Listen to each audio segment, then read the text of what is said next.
As Bill Shankly once said, some people think football is a matter of life and death. I assure you, it's much more serious than that. The World Cup is the most watched sporting event in the world, with 32 teams battling it out for the most coveted prize in football. For the first time in history, an African nation will host the tournament this year. Seen as controversial by some, and by others as an example of soccer's ability to be progressive and inspiring. How will England fare? Which teams are the front-runners? And who are the rank outsiders? To discuss the beautiful game, I'm joined by Stephen Merchant, award-winning writer and graduate of the University of Warwick. Hello. And Karl Pilkington, a man with a head like a fucking football. An orange one. Alright, I'm finished. Cut! Alright.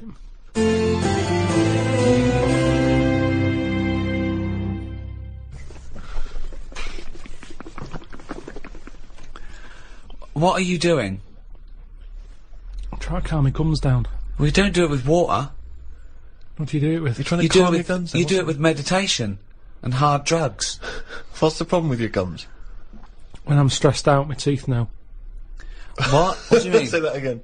When I'm sort of stressed out, me gums and my teeth know before I do.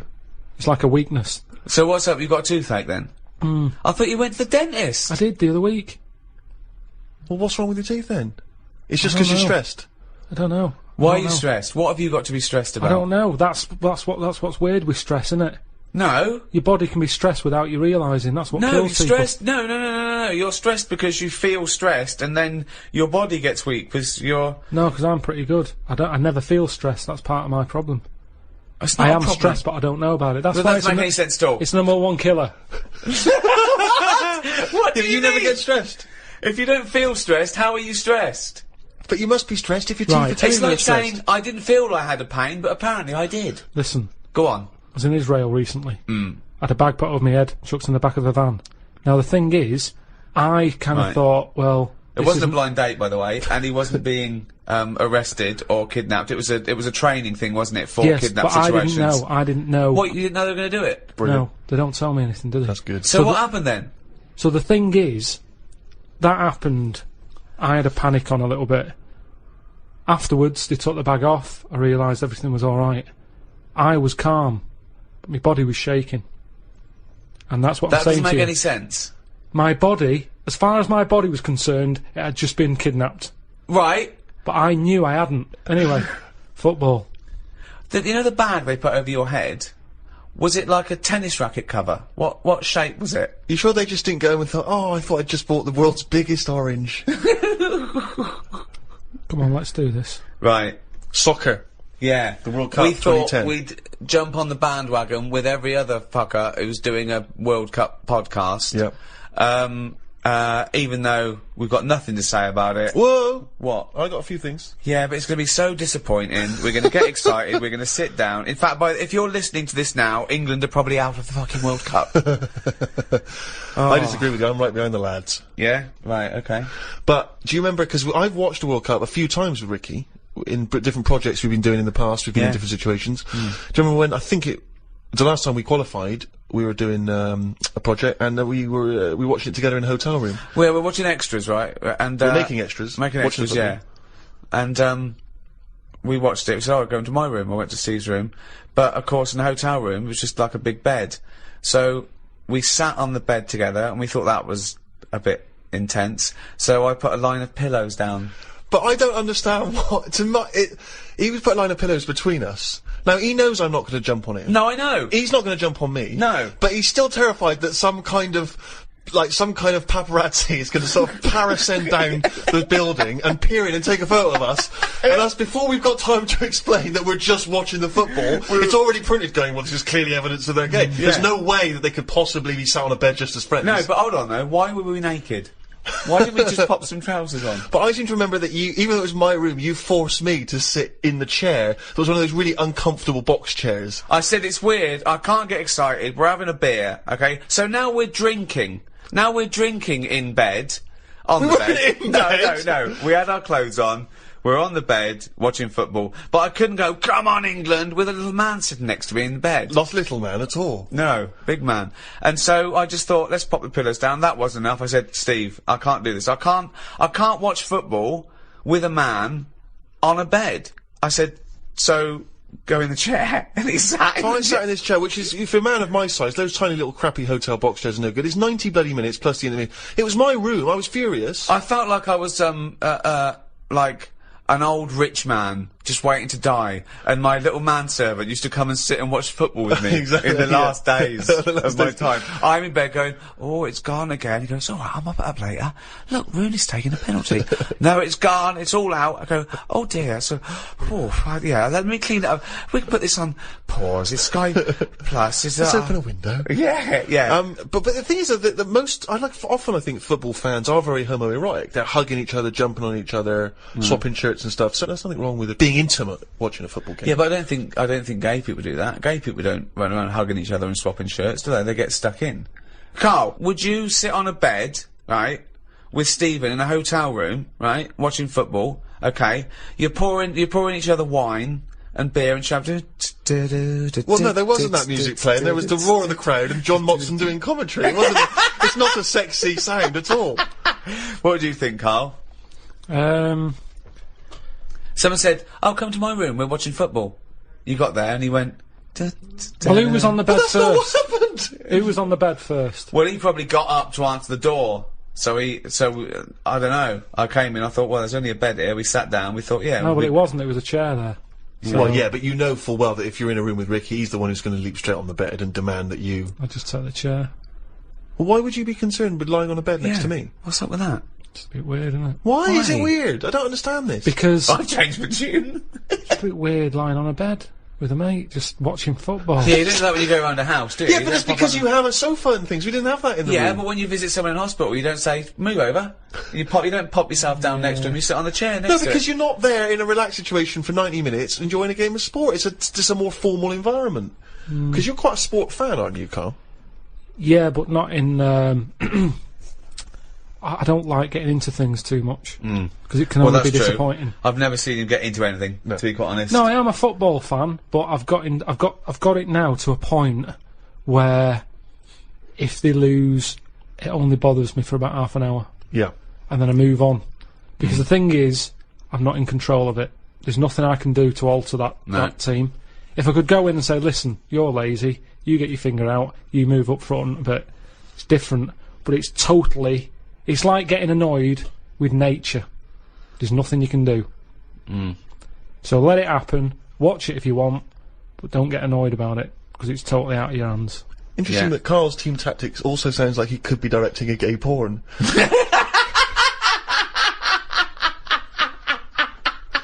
You get your finger out, you get up front. You're lazy. Oh, that's amazing. What do you think of these people, though? I love it that everyone's an expert. Everyone's a pundit. You see these fat people in pubs going, well, he's lost a few yards up front. Yeah, you fucking score a goal then, fatty. Wearing a football top. Yeah, I hate that. exactly, yeah. They shouldn't make them for them. Shouldn't make them in that size. It should be one size only. If you're fit enough to play football, you can wear one. If you're a fatty, you're not. 'Cause it looks ridiculous anyway. But what's that? That's what he was talking about. So you were a big fat slob with his belly out in an England shirt going, I could score from there. Go on then, let's have a go. Hey, listen, calm down. Don't be slagging off the fans, because that's what it's all about. Football's all about the supporters, isn't it? You know, let's not forget these people paid millions to entertain us. If we want to drink till we're fat and eat pork pies and then put on an England shirt, we'll do it. But That is what's the it all British way. about? That is the English way. That is what we won a war for. What difference does it make if we win or lose? That's what I always look at, the end result. How can you say you like football and then give us that argument? The Well, only it's- reason to watch football is the excitement of the challenge. Yeah, it's entertainment. No, It is and a entertainment. bit of skill. It's nice to see a bit of skill. And Well, go, that, that was yeah, clever. only because it's entertaining. Yeah. But what I'm saying is, enjoy the game for what it is, and then forget about it. If Fat Bob in the pub, he's got his football top on, Just. he gets all annoyed when England, lose. Yeah. What difference does it make? What difference does it make if they lose there or lose in the final? Well, What's the point? Well, I'll tell you what difference it makes. I knew a Fat Bob, okay? That wasn't his name, but I'm changing the name to protect the innocent. And him. And he's not innocent, right? Was it Fat Dave? It was a big fat bloke, right? And he worked on one of the crews, that used to bring in equipment where I used to work at the Students' Union, okay? And, he was massive, right? And, I think it was 19 1990 or 1992, the Euro, right, when England got knocked out, and he went mental. And he was so angry, he went out and he wanted retribution, okay? Luckily, there were no German people around, but the closest he could find was a sausage van. Some poor bloke who delivered sausages, and he turned it over. He got the van and he turned it over, because it was selling sausages, so he thought, that's German enough. No, well, if he's fat, he's probably just annoyed that it wasn't open.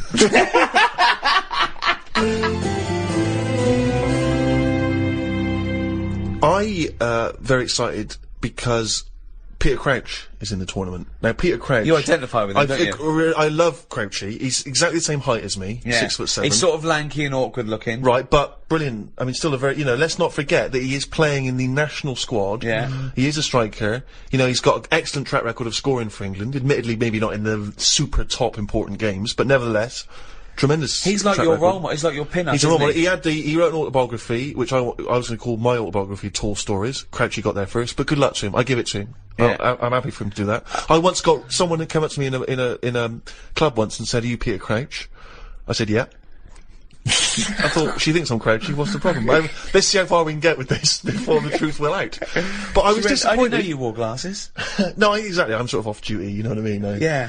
I don't wear them on the field. But do you think he'd have had a different career if he'd have worn glasses from the age of 5, like you? This is one of the reasons I've not been a great footballer. Have you ever seen me doing any form of athletics or sport? No. Because I like to think I look quite elegant. I feel like I'm actually in control of it. But when I look back, if someone's videoed it, I look like one of those giant costumes in It's a Knockout. You know, where the arms are flapping and they just fall over. No real expression on their head. Yeah. But one of the things I was disappointed at, I was looking at, because obviously around this time of the year there's lots of advertising because of the footballers are all getting endorsements. And I was looking to see what each one are doing. And Wayne Rooney, he's got endorsement deals with Nike, with Nokia, with Coca-Cola. Lampard, Pepsi and Adidas. Peter Crouch, you know what he's advertising? Go on. Pringles. It's not the coolest one, is it? Pringles. I mean, even the name Pringles. Really? I know. It's sort of like an insult, isn't it? It is. Who's that Pringle? Is that... hold on. Is that Crouchy? No, it's Steve Merchant. I mean, I love Pringles. Yeah. And I'm pleased to see Crouchy's associated, but I was disappointed. Don't bother mentioning Pringles thinking you'll get some free Pringles, because he went on about Munches, and then we got another fucking sniff. Well, true. What do you think of that, Karl? But are you a fan of Crouchy? You must be, They're all much of a muchness. Honestly, I didn't want to come in here and start talking about football. I'll watch it. What do you mean you didn't want to come in here and was like, what a thing to say? What? Imagine Gary Lineker going, hello, welcome to BBC, I didn't want to be here today, talk about football, fed up, I've got better things to do. No, but it's something you talk about. I mean, it's ridiculous coming in here talking about it before we've even kicked a ball. Who knows what's going to happen? If there's one thing that's good about it, it's that, innit? Not knowing. Well, that's what I don't understand. I don't understand all this punditry, where we have a 3-hour build-up, then they talk about it half time, then they talk about it for half hour afterwards. I mean, for me, it's like, it's kick-off, who won? They did, 3-1. Alright, cheers, let's get on with work. But also, we like the whinging after. We are, this country loves a moan. They love it. Yeah. I love it. Love a good moan. I don't know how we'd be if we won. We'd go, alright, what was he talking about? Yeah. See, back in 1966, people weren't as miserable. No. Okay, hang on, I'd like to hear this theory extrapolated. Well, they weren't, were they? People were, the war had happened, like, not that long ago. Right. People getting on with it, 66, everyone's smart, you dressed up if you went out, they weren't on as much money. The Footballers. It was just a game of football. Whereas now, it's like all this build-up going on. Just get on with it. I'm sick of it, honestly, I'm sick and tired of hearing about it. I'm with you. I do think it's ridiculous that there's a match, and the programme before, it's like 2 hours before it, and then an hour afterwards. Well, that's just a shameless attempt to keep people... I mean, let's be honest, you and I have been guilty of being involved with that, haven't we? We've done various little skits and sketches in the past. But that's fun. I mean, we do that for us, not for them. Yeah. I don't care whether people like it or not. I did it because it was fun. I dressed up, you and a dwarf. The day doesn't get better than that. Well, I was in a pub watching that year, and I'd forgotten that we'd done that, or at least that it was going to be shown that day. So I'm in this pub, it's crammed, obviously, and that comes on, the telly's on the big screen, and suddenly that's that sketch, right? A couple of things annoyed me. One, no one was paying attention. I was furious. I was thinking there's a couple of good-looking birds here. Look, at least on the fucking telly. Look at the telly. Me in the sketch with Ricky Gervais and Warwick Davis and I'm playing Crunchy. No one, not paying attention. The few that were, not amused at all, could not get... My mother, of course, remember, famously said, that's the funniest thing you've ever done, which we knocked off in about 20 minutes. No one in the pub seemed interested. And then a few people, like, looked round, looked at me, looked at the screen, sort of shrugged, carried on going. Nothing. But also, kind of, it is embarrassing, that situation. I was on a flight, internal flight in America, and, you know, on the internal flights, you don't get individual screens. They give you individual players, but there's also screens all down the aisle for people. Right, where Ghost Town was on. Ooh. Looked over, someone watching extras, and I had to make sure that at no point did I glance up at the screen like he's watching himself, and make sure I flicked over whenever it came up The Office or extras. Yeah, if I'm on the tube and I'm flipping through the paper, sometimes there'll be an interview with you that I'm not aware is going to be in the paper, and I have to flip on by because I don't want a bloke on the tube going, "Oh, reading about your mate, are you?" Yeah, don't get enough of him, do you? Need to be reading. You know what I mean? I know. Carl, have you been recognised? Do you ever get recognised much? Yeah, now and again, but I haven't done anything of any worth ever. It's almost like recognising a neighbour or something, because they sort of go, it's him, and then the other one might go, what's he do? Oh, I don't know. It's not like I've done something of any worth yet. Yeah. None of us has done anything of any worth. It's all relative to the entertainment industry. You know, whatever you think of The Office, you know, I'm very proud of it, but I haven't secured a bunker in enemy territory. I haven't given a kidney away. Do you know what I mean? It's all relative. It's just, did you entertain anyone? Did you, you know, bring a smile to someone's face? Was it a laugh? I think you're forgetting all those emails I pass on to you for those people that have had traumas in their lives. You know, the earthquake victim. There's people that have lost relatives or had, you know, terrible life-threatening diseases, and they say the podcast got them through. Doesn't that warm the cockles of your heart? Well, normally it's gone straight to you, hasn't it? And you just forward me on, so it's almost like spam to me. It doesn't feel as special, because it's like, here you go, look at this, you know. Unbelievable.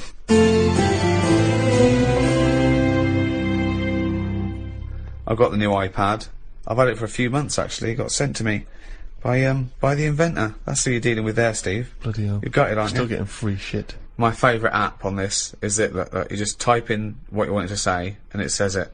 Karl has got a head like a fucking orange. The cunt. That's good, that. It's almost certainly what it was designed for. I haven't seen that on the advert. Karl has got a head like a fucking orange. The cunt. That's great. She sounds like a Radio 4 news announcer. So what is that for? For doing that? Karl has got a head like a fucking orange. Right. The cunt. Yeah. Did I mention his round head? Good. Right then, so I think I first became really excited by the World Cup that famous year when Maradona did the handball. Do you remember, what was that, 1986? Yeah. Oh, that was so exciting. Because obviously he'd been so brilliant in that tournament. And then he did cheat, as we all know. Yeah. What do you make of that? Do you remember that moment, Karl? Well, that was very formative for me. I know what I made of it. The cunt. I don't know. Isn't cheating part of all games now? Hang on, here we go. hold This is on. controversial. There's a lot of young people who look up to Karl as a role model. Yeah. Yeah, but it's the world we live in now, isn't it? It's get what you can, how you can. But what's your feeling? Are you the sort of person... I mean, have you ever cheated in a game? Are you that sort of person? I just think my dad does it a lot. What, in board games and that? Yeah, just cards, you know, Monopoly. How does he cheat at Monopoly? Just nicks a lot of the money. Oh, just straightforward nicks the money. I hadn't thought of that. I love that. But how do you not notice him doing it? He Because doesn't I'm understand. busy looking at, you know, what properties I've invested in and stuff. And the money's just there, isn't it? See, I don't see the point of cheating. No, I at don't. I Monopoly. say that to him. I say, you're kidding yourself. You're kidding yourself. But to him, he's broke the system, hasn't he? He's got round the rules. What do you mean I can only have that much? Who says I can? Bosh. Get some more money. Buy some more hotels. And in a way, that's life, innit? All people with loads of money now, you kind of go, have they made that honestly? Right. You know, I pass big houses in London and I think, gangsters, gotta be gangsters to have a house like that. Yeah. There's no way a normal job, someone who's... Because I know, I'm trying to make money. And I know how hard it is to make money. Because the more money you make, the more hands are out there, taking little bits. So how the hell has this man bought this house? It's gotta be a crook. So do you yourself cheat? Would you consider yourself a cheater? Are you honourable? In games. Well, just generally, do you cheat on anything? No, do you know what? The other week, I'd had a cup of tea and some fish and chips at this pub, and they only took for one. And I went back the next day and said, "Oh, you didn't charge me for my fish and chips." What a fucking moron. I paid. No, I didn't tell her about the tea, though. Got a free tea? The free tea, yeah. I just thought, well, you know, it's pretty good that I've gone back to pay for that. How much is a tea bag? The water's free. Yeah. I'll have that for free. So that, again, that's just me. It's like the Mars bar and the paper round. It's me going, well, I've been good.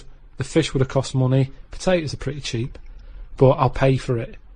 But for my goodness, is a little gift. Have a free cup of tea. But who's giving you the right to make that decision? That's me, that's me. I'm deciding there. Right. I'm in charge. I didn't have to go in there. I didn't have to go back and pay. But I went back and paid. Tell you what, Karl, treat yourself. How's that? Have the cup of tea. Alright, I will do. There's the fish and chips. If she was good at her job, she'd have remembered.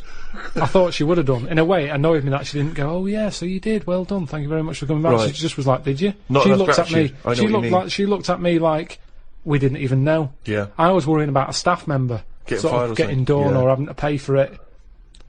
I know where you're coming at there. One of my first disappointments with football, I was 10 years old, okay, and one of the teachers was in charge of the football team, my junior school, and I went down to Tutty's. It was a shop in Reading with my mum. So it's white socks, black shorts, white shirt. Knocked on his door. I said, "I've got my kit." He went, "Well, the trials were yesterday. You've missed it." That was it for a year, right? Next year, when the trials, got the trials, okay? He was going, "Everyone, I want to give it 100%, right? Really try hard, really try hard." He's watching people play, right? I made sure that every time I ran by him, I was out of breath. Every time I ran by him, he's sort of looking at me, I think, yeah, right. Came to it, he said, "The team is this, I'm left out," right? He went past me, and he went, "You've clearly got asthma." So you didn't make that team either? Yeah, and I didn't, and I vowed that day, never try hard at anything. Yeah, well, you've certainly kept that up. Yeah. What's your thoughts on that, Karl? Do you play sport at school? A little bit, but it was never taken seriously at school anyway. It was, I think the PE teacher was a geography teacher as well. So it's like, you know, what does he know? It was all that. Basically, he put some tracksuit pants on that were always too tight for him. Could see everything. What were you looking at? Because you couldn't help it. It was in the days when clothing was tight as it is, and then it was like lycra tracky bottoms. Oh, right. And everyone used to say, "Look at the state of that." But like he's stealing sausages from it was ridiculous, ridiculous. So he didn't know what he was doing anyway. If anything, it was dangerous because he didn't know what was the capability of a 10-year-old kid's body. Right. He put you through loads of stuff. Right. He didn't like me anyway because I wasn't that good. If you're not that good, teachers don't like you. I thought you'd be pretty good. I wasn't interested. That's the thing. I did relay and I got done for swearing. Got whacked on the arse with a baton. Hold on, why were you swearing in relay? When did that come into it? When did you need to swear in relay? You're running round, how do they know because you're the lads swearing? wouldn't slow down, so I couldn't pass it on, so I sort of said, "Fucking slow down," and he heard me, and then went mental at me. But yeah, so it was never, I mean, Darren Campbell, the athlete, I've told you, I don't know that I was involved in his training. No. Don't know about this. Yeah, Darren Campbell, I think he won a gold medal. Didn't he used to push you around in a bath or something? It's not less than summer wine. It was in my go-kart. Right. And it was a motorised go-kart, and you had to like pick it up at the back, run with it at speed, and then drop the wheels down and the engine kicked in. But hold on though, that means you always needed 2 people to get you going on a go-kart. No, one. He did it. Well, where were you? Sat in it. Well then you did need 2 then to get it going. What are you on about? I was sat in it. Yeah. He picks it up, runs with it. Yeah. Drops it down. Wheels start, engine starts, off I go. But what would you have done without him? Well, I couldn't have done it. So you do need 2 people then for this motor Well, race one to go? person. I'm sat in it. Yeah, but counting you, it's 2 people needed. Yeah. Fuck me. Jesus But what's Christ. so bad about that? Well, how can you have a play with yourself then? And you go, can't. Sorry, this was part of his official Olympic training. No, but I just feel like that was part of his early training, Right. which is the important bit in any, job or. Well, no, we walking should life. explain. People don't know. He was the bloke who used to push the bobsleigh in the Winter Olympics, wasn't he, for the England team? No, he was a runner Well, how is that part of his training then? Pushing a fucking go-kart? What was he doing? because it's running. But he's running about a yard. No, sometimes more than that, quite a lot, and it's just, God, what do you want? It's Darren Campbell pushing me go-kart. You seem to be taking half the credit for his gold medal. All you've done is sat on your arse, you lazy twat. I just kind of think he was at the age where it's important. He could have made a decision not to go into it at that point, and I think he was never keen to get in the go-kart. Yeah. He was always keen to push it, and I used to let him. Now, if I said, no, I don't want you pushing me go-kart, who knows? I'm just saying I was there at the start. Doing nothing. Providing nothing. Sitting on your arse. Sitting around. Letting someone else all right, do it. what athletes have you helped? Well, I didn't know this was let's do a podcast about athletes we've helped. You've not helped him, Karl. I'd have come prepared. I bet if he ever did a book, an autobiography, he'd go, the early years, Darren Campbell. Now, I want to know if he has done an autobiography, because we're going to be looking this up. I remember the training I'm making a note of that In for all the next weather. time we do anything. round at Pilkington's, Darren Campbell. pushing a go-kart. Pushing. Bald. You weren't bald then, were you? Well, Had a lovely little Orangey. hair of Chinaman. didn't Orangey have very good hair. twat. In. Crap. Cheap. Wasn't.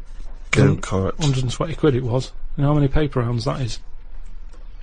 What I like when you're watching football on the television is if it goes to a close-up of a footballer, it's just kick the ball out, missed the goal, it's gone for a free kick or whatever. If you stay on any footballer for more than 10 seconds, they will either swear or gob. Yeah. Yeah. I mean, that's a fact. Oh, yeah. I've never needed to gob that much. I don't care how knackered I am, I'm never gobbing like that. It's weird though. The other week, I just sat in the garden, slavering, just to see if it would ever run out. And it's amazing. I don't know where it all comes from. What is the That's strangest... extraordinary. That's amazing. Just to see if it would run So out. now he's got to the point in his life where, as a hobby or a pastime, or just to count down the minutes before he dies, Yeah. he's sat in the garden Creating sputum. slavering to see if he'd ever run out. I mean, that's amazing, Where's it all Karl. come from? Well, you create it, don't you? But from what? I'm always getting done for not drinking enough water. Salivary glands. But it's amazing. Honestly, I just sat like that with my head forward and just let it drip. Wow. Me! So Suzanne That comes is into the garden like and all an she sees is her lobotomy patient. boyfriend sat like something from One Flew Over the Cuckoo's Yeah, Nest. like someone had been dribbling. battered around the head with a cricket bat. No, she was Did reading something. you She answer was back sat to a there. dictator? Yeah. What did he do? Battered me. But You I- got a truncheon up your arse as well. Yeah, that makes me slather. No, just sat there. What a fucking That's mom. extraordinary. What a div you are. And I just had my head there and it continuously... I think I got bored of it before it stopped. Oh God! I have never heard anything like this. Oh God! I need a second opinion. Wanker. It's unbelievable. He just sat there with his head down, slavering, letting it just. That's You extraordinary. weren't even sort of like gobbing. You were just No, just letting. letting it sort of drop. So You've got nothing else going on in your life that you've got time to do this. So your brain wasn't even engaged. How long were you there for?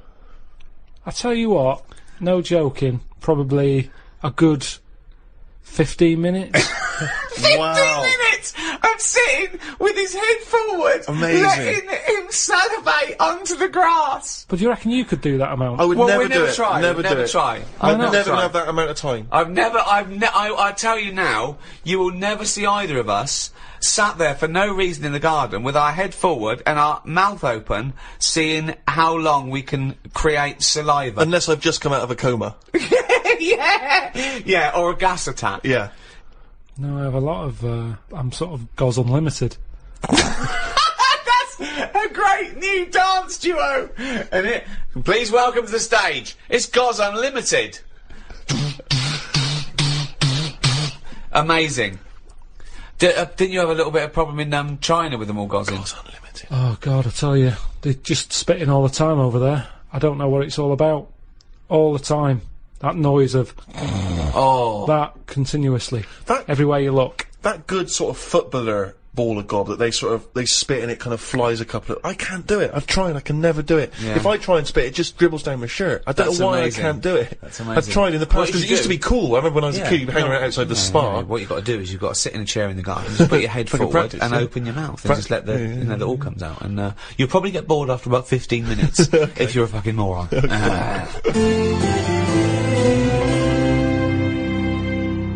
I like when you're watching the football on TV and it just goes quiet for a moment. There's like a lull in the action, and you just hear that sort of plaintive horn.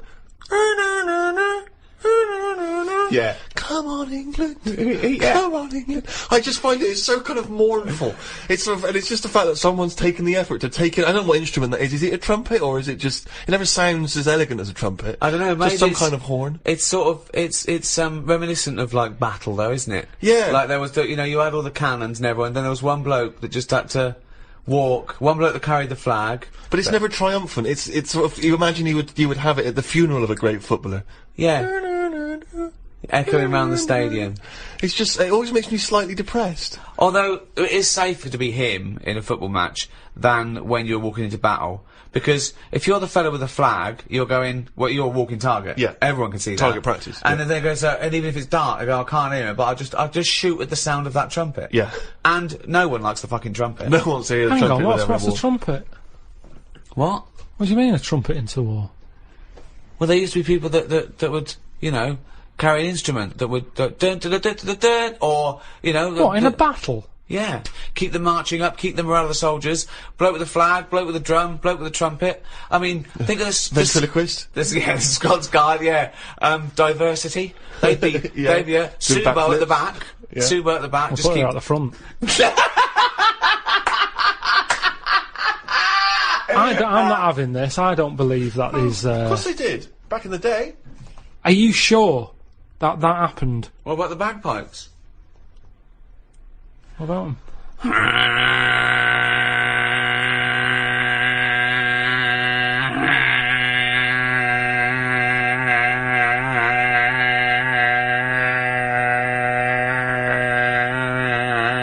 We better start going because I'm running out of breath. It's a good job this podcast is free, because if you just paid for that. It's not a good sound anyway. If anything, it might annoy you, and then you're more angry, and then you go mental with a gun. Well done, yeah. I think that's what it's more about, isn't it? Because there's certain instruments that aren't appropriate for a war, like maracas. Maracas, yeah. You know what I mean? Too They're happy. it's just a bit too carnival. Grand isn't it? piano. Oh, one of That those wouldn't be sort of appropriate at all. No. that thing, that sort of the little Yeah.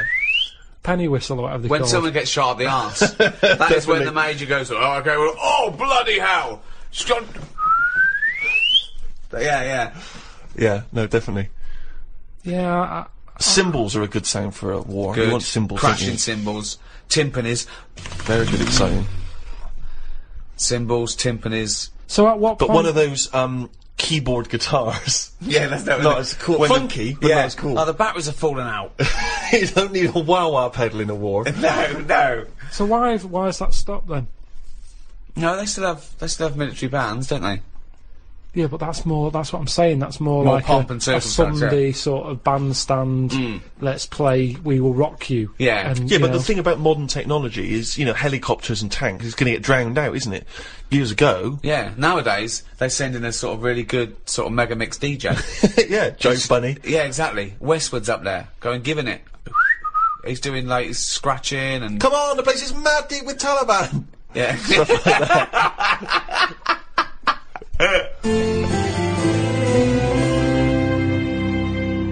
What do you think about George Best using up his liver, then getting another one and getting pissed again? Clever. Well, that's always going to encourage it, isn't it?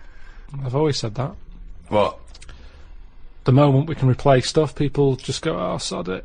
Like What would you do smokers. if you gave someone a kidney And and mess then with it. and they started You just saw him down the pub again. doing drugs and shit and Well, I wouldn't hand it out to someone just like that, would I? I think you should be allowed to say, right, who's it for? Can I meet them? Right. And then have a chat with them, right? saying, have you learnt your lesson? Well, I'm going to do it. Okay. I'm a little kid who wants a kidney. Okay. And you come to me. I'm at the top of the list. Hello. Hello, Hello. how you doing? Good. Are you going to give me one of your kidneys so I can live? I don't know, Well, I'm at the top of the list, so why's your head so round? right, so definitely not. Why? Definitely He's a little not. Kid, look He's at a him, little kid. pale. No, I need a He's kidney. cheeky though, isn't he? No, Cheeky. please, Lovely little please, kid, roundhead. mottled hair. Please, can I have your kidney? No, you can't. Oh, have it. come on, Right, you've got let's see two. another kid. Let's see another kid. No, Lesson I'm at the top. learned, I'm lesson top of learned. the fucking list. Give me one of your kidneys, you round-headed twat. No, and I wouldn't on. feel bad about not giving it you. Well, hold on though. Can we have a second opinion from the nurse? Wanker. Thank you, nurse. I would not feel bad about walking away from that kid and saying you cannot have a kidney. So you're gonna. Do you know what? I'm going to take this kidney out and bin it. Hey, wait. Do you know who that kid went on to become? Go on. Winston Churchill. Right, well maybe I helped. It's like Darren Campbell all over again. I made him stronger.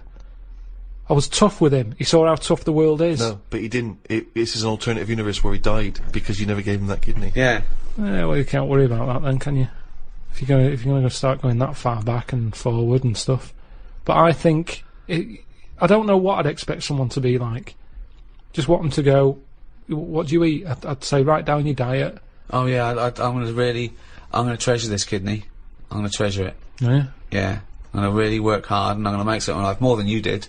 So I'll. So your kidney's going to be a lot better off for me than you lazy tosser. I'll tell you that. If you want achievement, then you know I'm going to go to school. I'm going to do really well. Unlike you thick little round-headed shit. So the quicker you get the fucking kidney out of your useless body and into mine, we'll all be happy, won't we? Okay. Well, I'll go away and think about it for a month. Well, no. There you go. Don't have to get nasty. Sick of it. I'm always helping people out. That's a big ask, isn't it? If I came to you, Rick, in all seriousness, Yeah. and you could give me a kidney, would you give me a kidney? What if I end up needing it? Well, yeah, but that's the point, isn't it? That you're doing something. Can I have it back? Can I have it back if I need No. it? What? No, because I need it. Mine are failing. I need at least Yes. one. I need at least one. Yeah, you need one. Okay. Yeah. Right. Okay. This is on loan. Because if my other one goes, I want that back. Because then I'll be on one. Well, no, you. Yeah, but then we're both on one. No. Right. You've got yours. Yours are fucked. So Yeah. you might as well be on none. I've got two. Okay. I will give you one. Yeah. Right. With the express understanding that if my remaining one packs up, I want that one back. It's on loan. If we both live out our life, then so be it. But if this other one goes and they say, well, you need another kidney, I go, right, I know where I've kept one for the last 10 years. So It's you're in Steve. going to come to me, right? You've gone knock knock. I've opened the door. My beautiful supermodel wife is there. She's going, oh, his kidneys are brilliant now. Yeah, I'm loving it. It's great. He never stops having the sex. Yeah. She's making us iced teas. Right. You know, she says, "Come in, Rick. Yeah. Sit down." So good. She says, "I love you. Thank you so much." That's all right, don't This worry about lovely man. I know you've not got long to live because you're old Yeah. and fat. Yeah. You've had a good innings. Well, you've had a good 10 years, though, haven't you, with this kidney? And that was you know, But I'll I tell you what, love this man. You can return the And he's so favour. young and we've Give got- me back my fucking kidney. We've got two beautiful children. Right, I tell you what. Give me my kidney back and have one of theirs. Two beautiful kids. Whose Yeah, small there little you go, kidneys. there's- Small little kidneys are no There's good four yet. to choose from. They're growing you. They're Small growing you. little It's like when you kidneys. put a little plant in a big pot. They grow. They're catch up. The kidneys are growing too. So Too I'll have my small. kidneys back, and you've got four to choose from there. What? Take one of each, and you'll have two little kidneys to make one big kidney. Johnson, can you have this man removed from my house? Would you give anyone a kidney, Karl? Suzanne. I'm sure he would give Susan a kidney. It's tricky. Well, obviously you'd give Suzanne a kidney, wouldn't you? Yeah. Well, would you, or are you just saying that? Suppose I would. I don't really like the idea of it. So if what are you saying to Suzanne right now if she's listening to this podcast? Karl, good luck. Bit of good luck. I need a kidney, and it's got quite rare. Well, we've got the same sort of blood group and everything, so, yeah, you've got 2, I've got none. Bibbidi bob, 1 each. Let's have a good life. Yeah? Don't know. Yeah, you'll have to have it. Which one are you thinking of going for? Because I think the right one's a bit dodgy because they had the kidney stones. Well, you keep that. Do you want that one? I'll have the left one. No, I'll tell you what, you have that one, because when I was in all the pain, you were going, it can't be that bad. So you have it. It's in good working order. They've looked at it. Yeah. But it is prone to stones. But he's using this to get back at her. To say it can't be that bad. It's like poetic justice. He can give her the kidney she didn't believe was that painful. So, let her have that. And, I don't know, what's life like with one kidney? You've got to be more careful. You've got for specific diets. Yeah. It is more dangerous. There's more of a strain on it, but, Don't like talking about it. It's all, it freaks me out. Freaks me out. It's all doing stuff now. The kidney's doing stuff. Yeah. My teeth are hurting still. Still got a little bit of toothache going on there. I've got a sweat on. All stuff's going on without me knowing. Germs whizzing round. I've had jabs for rabies. I've had hepatitis A and B. I don't even know what that does. I've had A and I've had B. That's whizzing round my body. Body's in shock, innit, at the moment. It doesn't know what's going on. I've had... How is it notifying you of the shock? Well, I think, like I say, I keep getting this sweat. And, what else have I had? Typhoid. Doesn't that... all this stuff shouldn't be in my body, should it? And we don't really know, do we? You're saying, yeah, have this, have that, shove it in your arm, it's alright. But we don't really know. Long-term effect. I've got rabies in me. I never thought I'd have to have that. Tetanus. I've had. TB. Well, enjoy the World Cup, everyone. Come on, England. Come on, boys. Rouge. I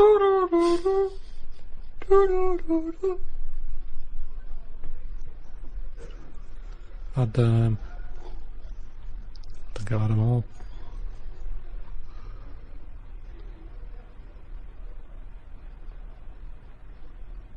One for if I get bit by a dirty monkey.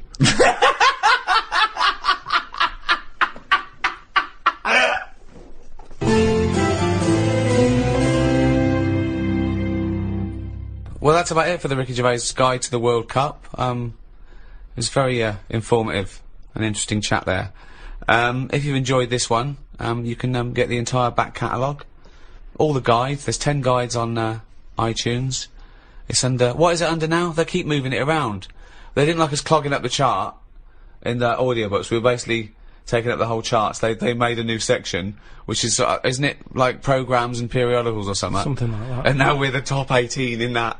So, yeah. Also, of course, Rick, if people like Karl's ramblings, they can see him and us in animated form. The Ricky Gervais Show coming soon on DVD.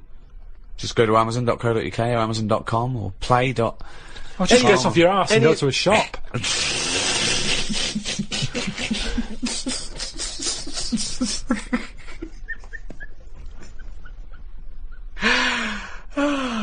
Good luck, England. And thank you so much to Positive Internet. Those guys allow us to do these free podcasts. Someone's got to pay for these, and those guys do, and do a great job. So enjoy the free ones, but buy the ones for a couple of quid as well, please. Karl wants another house.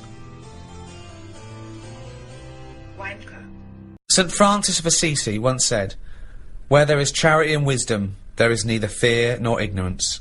Acts of human charity have been documented since the beginning of recorded history. Yet even now, in the most democratic and economically advanced nations, charity is still necessary. Does this mean that charitable acts are failing to effect meaningful change?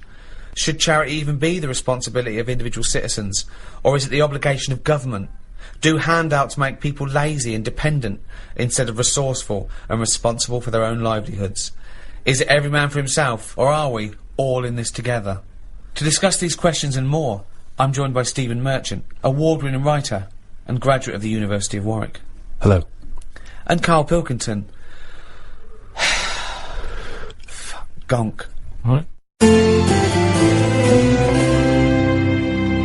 So, Red Nose Day, Comic Relief, has come round again. Yeah, Red Nose Day is obviously the very specific date in the calendar for the whole generic term Comic Relief, I think. It's normally when the telecast happens. Yeah. People know that that's the day when they can dress up, do charitable acts. But of course, Comic Relief is a charity that's working all the time for disenfranchised all over the world. And you can go to the website all year round, which is comicrelief.com. I think there's also rednoseday.com, which is if you particularly want to donate for this year's appeal. Have you always been a strong champion of Comic Relief, Karl? Not really. Why was I expecting that answer? Well, No. but I mean, we're doing a bit of charity now. We're donating our time. It's not much. It's not costing us anything. But I do loads of stuff without going on about it. I don't think you should shout about the bits you do for charity, because then who are you doing it for? Oh, exactly. I mean, well, this is my thing, isn't it? That there's a lot of people that only do it if it's in the public eye. It's to do it really to be a busybody or to show off or to feel good about themselves. And I suppose that's good and bad. I mean, if it gets you involved, if it does some good. My gift to the world has been you, Karl, to be quite honest.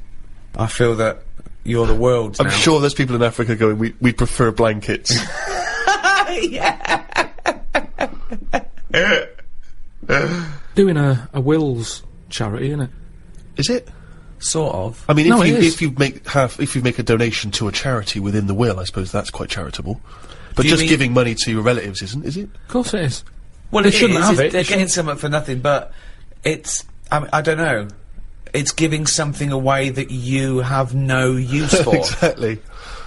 Yeah, mean, but forget that. It's someone is getting something when Yeah. they've done nothing for it, really. Well, it is. I suppose it is charity, but charity is usually infused with some sort of altruism. It's usually to do with giving a piece of something that is kindly because you could do with it. I mean, not strictly. I think you can give away something you don't need, but it's hardly donating a kidney, is it, or some of your wages? It's like it's not charity on your part because you're literally not around anymore. So it's no longer you giving it. It's just some Yeah, but money I could there either was. give it them or not give it them. Once I'm dead and I've turned to mush, I shouldn't be worrying about Suzanne's mum getting a table. Is that what but you you're know- leaving her? Well, I called up my dad first. Why are you and said- doing a will for the show? Because of this travel thing that Right, I'm yeah. doing, and it can get dangerous, you know. But why haven't you done a will up to now? Because you sort of, I don't know, I felt sort of young and free. Whereas now I'm... That's never two words I've associated with Karl. He's always seemed like a man who's in his late 50s. Yeah, and exactly, I've certainly yeah. never the idea that you're free. It's more- Even if we're just talking about the head alone, it's the head of a late 50-year-old. Free of hair? Yeah, totally free of fucking hair. I'm sort of getting on first name terms with my doctor. Oh, really? Chatting more. Oh, what is it this time? How's your middle finger? You Not know. too bad, Karl. All that sort of thing. So it's just made me think. Have you had that done for the will, by the way, for insurance I think and you stuff? need to, don't you, for a will? I think you do. There's nothing on the prostate paper. exam? No. No, listen, for insurance purposes, I think you need to have a testicular exam for testicular cancer. You're just leaving the high risk for testicular cancer, actually, and you're entering the high risk for prostate cancer. And you can have both at the same time. You could have both the at the same examination time, at the same time. if he's a very dexterous doctor. I wouldn't want that. Why? Too much like It's just too much playful. going on. It's like someone juggling you. Yeah, it's like being examined by Squiddly Diddly. And so you said you called up your dad. Called him up. I said, "Is there anything you want if I die?" Right. And presumably, you know, Suzanne, she's getting the lion's share. She is. But then the fella who was on the end of the phone talking us through it all was going, "Oh, you should get married." I was going, "Oh, shut up." He's saying, "Well, it make things a lot easier when it comes to this." And it's like, well, that isn't a reason to get married, is it? Well, So she can have all my stuff. I said, I've wrote on the bit of paper that she can have it. I'm not bothered. I'll be What dead. did you wrote? What did you wrote? You know, all that, whatever we've got, she can have. Yeah, great. That's fine. That's as good as a Yeah. marriage then, isn't But it? it's something about, tax. If you're not married, you have to hand over more. Well, she'll get... yeah, I suppose if it's money, she'll pay tax on it. Yeah. I think you get so much and then it's like ridiculous tax rate. yeah. But she's going, that's why we should get married, I'm going to be paying tax. I'm going, hang on a minute, she's already, like, thinking about money loss instead of me disappearing. Yeah. She's going, yeah, we should. I'm saying, look, you'll be getting a load of money. I said, if I die on this programme anyway, I'm insured, you'll be getting about £1 million for that. Yeah. I said, so that's something you haven't got now. Yeah. Got nowhere near that now. I said, so even if you have to pay tax on that, Yeah. I don't think it'd be right to get married just in case I get killed. Well, you are married, aren't you? Well, then as you may good as well as. get the paperwork. No, because then everyone wants a party. Everyone's don't have to have a party, you can go straight down the registry office. Honestly, people start going, oh, you should do this. I know it's not a proper wedding unless you do that. Have your two sets of parents met? No. That'd be good, would it? Well, I suppose it's a reason to, isn't it? At least if you're getting married, there's a reason for them to meet. At the moment, there's no reason for them to meet. No. They'd get on each other's nerves. My dad wouldn't get on with a mum. Why? Just wouldn't. She doesn't like me, so she won't like me dad. Because he's just an exaggerated version. So, I think it doesn't need to happen. But you could just nip down the registry office, get it done and dusted, and you just phone up your folks and say, it's already happened, it's I too said late. that. I said, listen, if we had to do it, I said if it was like we've got to do it for some reason, I said I'd do that. We can have it done by 2, you can be back in work for 3.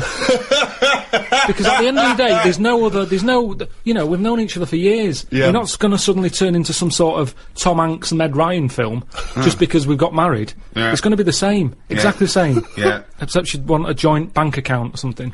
That's the only other thing that would probably change, and I don't like the idea of that. Why?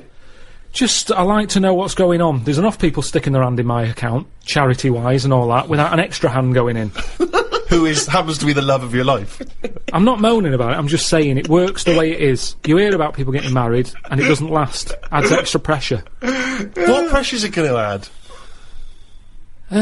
It's not going to add any pressure. I suppose that you resent the fact that the only reason you would be getting married is because she gets your money after your death tax-free. What if you gave her a series of challenges so that she sort of earned the right to have that money? It just keeps her on her toes. Because whilst we're not married, it's easy to go, I'm sick of this. So it keeps her on her toes. But it keeps us both sort of because doing you're stuff. such a find, she's got to work hard to keep you, hasn't she? You never do anything in order to sort of maintain this relationship, as far as I can tell. I'm not saying you're a bad wife, but in terms of romantic Meg Ryan type stuff, you never do anything. Me and Jane were out with them and Suzanne the other night, right, at dinner, and honestly, he is so grumpy. He was saying about for Christmas, right? He said, you've had a flaw. You've had a flaw. Now, what did that mean? We had a new floor put in. But how is that her floor? Because she wanted it. But you walk on it too. I paid for it. I don't understand what you mean. But don't you understand that, like, you know, a romantic break, or clothes, or perfumes, you know, sort of things that are kind of indulgent for a lady, that's a gift, not a new floor. That is like something you give to some little African fella on Comic Relief. In fact, I think I saw it once. He didn't have a floor. Exactly. They built him a floor. I remember watching it with you, and they gave him a new pair of shoes and the floor. He went, hold on, floor or shoes, not both. Oh, when that tsunami hit, and it was like a month after Christmas, they showed that Britain had given £2 billion, right? He was going, that's enough. He said, before, they were living in mud huts, now there's an Arndale Centre. So you think charity is alright, as long as people don't get above their station with charity? I think it should be there as a little booster. Something's happened that they didn't expect. They're all a bit in shock. I don't think they'll feel bad, because all they ever seem to do, these countries that are struggling, they never give anything back. Right. They've always got their hand out. Right. And it's been like that since I was a kid. Yeah. I remember being a kid, people knocking on the door, my mum going, don't look at the door, there's someone there. And we'd just pretend they weren't Charity there. starts at home, not at your home. No, but because it's all the time. I mean, my mum didn't like answering the door anyway, even if it was the pools man, she'd sort of say, don't move, and he might not see that we're here. So you just froze, where a man was at the door. Well, you just, because the front room was near the door, so people could see in. Right. So you just sort of stayed there and pretend that either you Well, so can't like hear 'em. some sort of predator, like They can't see if you don't move. What, even if he was peering in through the window and he could see you in there not moving. So he looked through, and there was 3 people just frozen, right, like statues, right, just their eyes looking at him, and him confused. Well, they're clearly dead. I'll move on. There's obviously been a gas leak. And did you stay sitting or stand up, or did you sort of like throw yourself to the floor? We just sat on the where you were, and you just stayed still. But did he ever look in and see? I don't know, because you didn't turn round, did you? So you would pretend you couldn't hear the door? It's the easiest. Honestly, the amount of times people would come round, it's either... It seemed to be the 80s had a lot of it, because it was all the Avon thing, wasn't it? It was perfume, Tupperware. What? Tupperware. Tupperware? Yeah, the plastic boxes. It's dishes for fat people. Here we go. Oh, these are big. God, they are. They're for fat fuckers like you to eat out of. There was a Pools man. Right. Just a lot of charity stuff. Just a lot. It seemed to be the time, the 80s, that they suddenly found out they can sort of scav money off people. Yeah. Oh, there was a lot of scavving. So that's why we used to ignore the door. I just love this image of you. Yeah. So you're in the lounge. Yeah. You're having a little boogie. It's Christmas. Someone's tapping on the glass. Freeze. They just go, well, we'll move on. Yeah. Nothing here for us. Hammer time. Silence. There's a. Okay, right. Let's do the scenario. I'm at the door. I can see you're in there. You might as well come open the door. Karl, why are you staying so still? Are you trying to avoid me? It's working. Karl, your eyes are moving. Can you come to the door, please?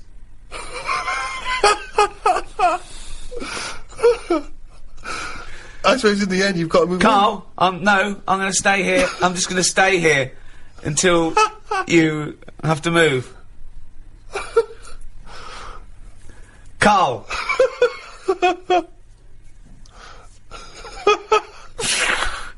This is the most pointless podcast we've ever done. Me shouting your name and you pretending not to be here. Okay, and I'll move on then. Right. It works. Yeah, works perfectly. Because once they've got you, that's the whole thing with charity. Once they've stopped you in the street, if you've stopped, that's it. Keeps on going. You're handing something over. Yeah. I mean, the amount of times I've been stopped. I mean, the good thing now is you've got an iPod, so you can just either pretend you're on the phone or listen to music. Or just stay very still. Just freeze when someone says, "Can I trouble you for?" Oh, he's totally frozen. That would be amazing, because they're normally in one spot, aren't they? Yeah. So it's just So they're as soon carrying as on they selling, stop you, and so you've that got you to just stay there freeze for the it, rest of it, outside Waitrose Yeah. for 7 hours. Yeah, it goes dark. Well, I've finished my shift, I'm off. And then you just see, your eyes just see them walk away like that, and they all meet in their little tunics. And then you start walk, they look back, and you freeze. And then they walk on. And then you can go home 7 hours late. If you would like to donate to Comic Relief, why not visit rednoseday.com. Ever since I was young, I've always liked going in charity shops, particularly because, you know, you find sort of interesting old records in there. Never sort of gone in there to buy clothes and stuff, but, you know, books, whatever. And, I was in a charity shop, you know, and I've patronised them for years, and I noticed that through the window, there was like a paparazzi guy, and he was taking pictures of me through the window. That was a bit weird, and obviously the old ladies in there didn't have any idea who I was, so they just thought that was a bit strange. And then it was in one of the magazines, like the kind of celebrity magazines. It's, oh, here's Steve Merchant. You know, despite all the money he must have made from his various projects, he's still going in charity shops. And you just think, but sorry, how is that a bad thing? I'm giving my money to a charity. Isn't that a noble cause? I mean, obviously that's not the reason I'm doing it. I'm doing it to save 50p. To save 50p, of course, but they don't know that. They don't know that. No. They you might be going me. there and going, keep the change, love. You never have said that. Never said that. Never said that in your life. No, occasionally I'll shoplift. I'm no mug. 70p? Don't you think that seems frustrating, though, that... Yeah, but what do you expect? What are they going to do? They're not going to say Steve Merchant Heart of Gold, are they? I just thought all these things would slowly accumulate towards the OBE. Yeah, I know. I think you've got to do a bit more than, get, Roger Whittaker's greatest hits for 10p. My mum's always in them. And, because my mum goes in them, my dad sort of got into going into them now because, you know, the weather's not good or whatever, and he thinks rather than standing outside. He went in one, and he was after a jacket. just like a sort of a casual but quite smart. Yep. He's quite a big bloke, so it's difficult to find him, right? So he's in there, sees the jacket, goes, "Oh look, here's that sort of jacket that I'm after." Picks it up, tries it on. Oh, it fits. It's good, this, isn't it? She's going, yeah. While she's looking at a toad that you put money in or whatever. Yeah. So he gets to the counter, and it's got a price tag on it, £8, right? So he said, "I'll give you £6." He had £6 in his pocket. Yeah. Yeah, I'll give you £6 for that. She went, "No, it's £8." Now that's wrong, isn't it? That's a good price, and it's £6. They've got it for nothing. Yeah. And she wouldn't have any of it. He said, surely something's better than nothing. If you don't give me this for £6, it's going back on the hanger. And they said, "No, sorry." Yeah, but they might later sell it for £8. But they might not, and it's been given to them for free. Yeah, so but what does it matter? But the old Who's lady's come not. up with the price of £8? Who is this? Yeah. They don't she's know not how much it's haggling. worth. She's not there to haggle. Someone's priced it up, and she's just a volunteer who's Maybe she thought of it that she was losing the charity £2 as opposed to gaining it £6. But they haven't gained anything because he put it back on, and how many people want it? How many people are looking out for that jacket? It might have been the principle. She might have thought, "Oh, you can't haggle when it's for charity." It was a fair price. I give a lot of stuff to charity. A lot. Most of the time, just because it's nearer than the wheelie bin is. It's just a way of getting rid of garbage most of the time with me. Stick it all in a bin bag, good stuff on the top, the stuff that you're embarrassed about, stick it in the bottom of the bag. What are you embarrassed about? Just old shoes, trainers, some of the books you've written. Socks, underpants. Underpants! You do not give underpants to charity. Washed. But who's gonna wash? I know, as opposed to just like peeling them off. Yeah. Well, I don't know why you've got a problem with underpants, but shoes. You see, I'd Who's never buy buying shoes. underpants from a charity shop, though? I mean, I don't care how low you are on the socio-economic level. I know. You can get about 14 pairs for £1 in some places. I know. I don't know who's buying underpants. I don't know who's buying your underpants. I definitely don't know. I mean, if they were signed. Yeah. That is something I like doing, though. When I've given to charity, I like going past the shop and seeing if it made it in the window. Any success? Yeah, recently, the one not far from here had me egg cups in the window. So it's like, oh, look, there's... What, you've got a new set of egg cups, so you've got rid of your old ones? Yeah. I don't think we've got any egg cups. Haven't you? No. Why I don't not? think so. I don't... You don't have boiled eggs? I can't imagine you... It would take... You'd be too impatient to boil an egg, Rick. Well, yeah, I just... It's just those things you think of never buying, like, egg cups, a whisk. No, but you do eventually. I suppose you got to, haven't you? Yeah. Yeah. It's things that were just always there when you grow up, isn't it? That you have to go and you think of, but not second hand though. But there's nothing wrong. Honestly, it's hardly. I mean, it's made the window space. That's how good it was. It had hardly been used, that egg cup, because it was a doubler, and I think they were quite small for the egg size that I get. I think they were made more for the small egg, and I have the large egg. Right. So it was never really just used. like your underpants. But Are you ever been a charity shopper, Rick? Yeah. What I used to do a lot of was records and tapes and things like that. But it ended up sort of being ironic. It really ended up like getting, something like Shane Rich's greatest hits. Yeah. And things like that. a bit of a dilemma that my Auntie Nora had. She likes charity shops as well. She's got a neighbour. Went out to Graceland's, big Elvis fan. They came back. She said, how was Graceland? Said, oh, it was brilliant. Best holiday we've ever had. Probably go back again. We've got a gift for you, right? They get out this clock, like a little sort of, it's like a Swiss, you know, the Swiss sort of, looks like a little house, like a cuckoo clock. But on the hour, little Elvis comes out the top and goes, So she went, oh, cheers. She's not really into Elvis, she's more into Jim Reeves and Glenn Campbell and stuff. But what can you say? She said, oh, thanks for that. She put it in, took it in the house. Maybe they could get attachments. Maybe you get a little Jim Reeves to pop on the spring. Change it anything you like So Solid Crew. You can get a little So Solid Crew, and that pops out, or whoever. So anyway, it's in the house. She's thinking, I'm not going to put that up. It's not her sort of thing. So she thinks, give it to charity. Of course. She goes down to the charity shop, gives them that, thinks nothing of it, goes off to the pub for an afternoon drink. Anyway, next day she's going out for an afternoon drink again. Passes the charity shop. It's in the window. And the chances are her friends are going to pass by. Of That was a dilemma. course. She had to buy it back. That's brilliant. At a hugely inflated price. For those that are American listeners, Comic Relief here is a sort of, it happens every other year, and, you know, people often do things, in their workplace or at school. They can dress up, they can raise money in different fun ways, and we were told in a school assembly, it was Comic Relief next Friday, everyone has to come along dressed up in fancy dress to school on that day. Has to. Yeah, they said have to dress up. They said, you pay 50p towards Comic Relief, and you have to pay £1 if you don't dress up.